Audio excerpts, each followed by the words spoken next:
In this video, you'll learn how to link your PayPal account to your eBay account. This process will enable you to manage transactions and payments more conveniently. Begin by signing into your eBay account through the official website. Once you have successfully logged in, locate your profile menu, which is typically found in the upper right corner of the screen. Click on this menu to access various options related to your account settings. Next, navigate to the account settings section.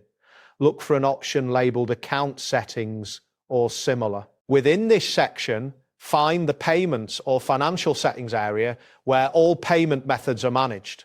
It is important to ensure that you have an active PayPal account before continuing with the linking process. In the Payment Settings section, you will see an option to add a new payment method.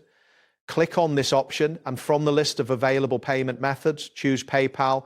After selecting PayPal login page for verification purposes, at this point, enter your PayPal email address and password to authorize the connection between eBay and PayPal. Be sure to carefully review the permission request presented to you before confirming the connection. This step is crucial as it securely links your PayPal account to your eBay profile. After you have authorized the connection, you will be redirected back to the eBay account settings page. Here, you should see your PayPal account listed among your payment methods. Take a moment to review the details to ensure the correct PayPal account is linked. If prompted, save the settings to complete the setup process. Once connected, you can easily use PayPal for eligible transactions on eBay, simplifying your payment and refund management. That wraps up today's guide. Thanks for watching, and catch you in the next tutorial.